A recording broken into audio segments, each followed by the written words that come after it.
So there are a lot of scammers and rug pulls in the realm of DeFi and crypto.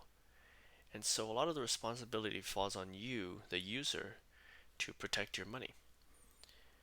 And so one big thing that a lot of people should do is to do a lot of research on the projects that they're planning to invest in or are invested in already. So I have here a brief list based on my own opinion of red flags that could signify that a project um, has some problems or issues or could be potential scams. The first item I have here is high yields. So the question that comes to mind would be, how do they make this much money? Is the strategy that they're employing actually sustainable, and do they actually make at least how much that they're offering as a reward? And unfortunately, the answer for most of these projects that have rugged in the past is no. They don't actually make that much money.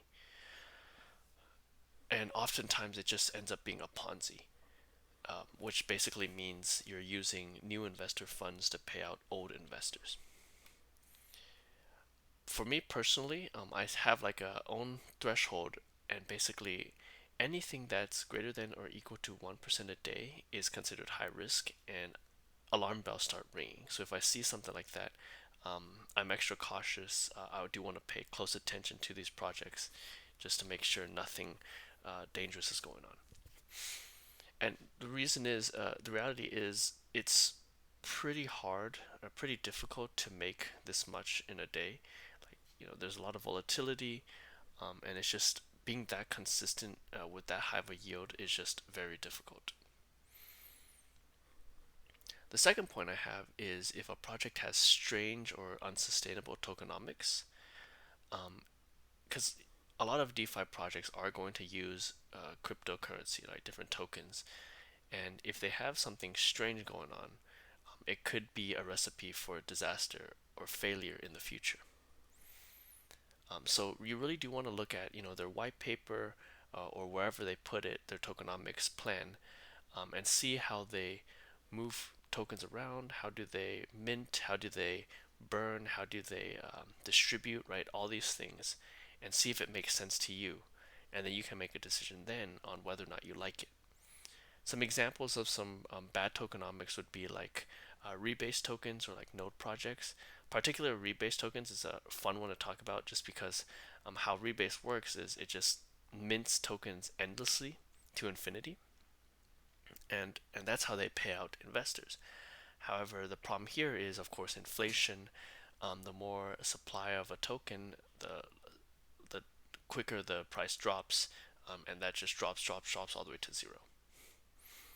So just think about that, see what the tokenomics is like, and try to figure out if you like it or not. The third point I have here is regarding to the team behind the project. Honestly, this isn't that big of an issue for me because there's been plenty of projects that have docs teams that have rugged and then undocs teams that have also rugged. So the risk honestly is about the same.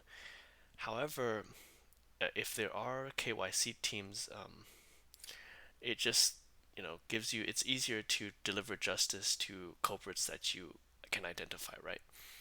However, and also just for me personally, it's just nicer to see like a face representing a project. It just makes me feel a little bit more comfortable, even if it doesn't make that much of a difference.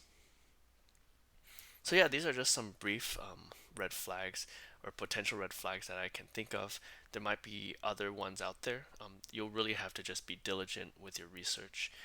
Scammers are getting creative nowadays, so honestly, the truth is, you really don't know what's going on behind the scenes. So there's always going to be a degree of risk, a degree of trust involved. But just stay alert. Always do your own research. Never invest more than you can afford to lose. Once again, none of this is financial advice. Invest wisely and good luck.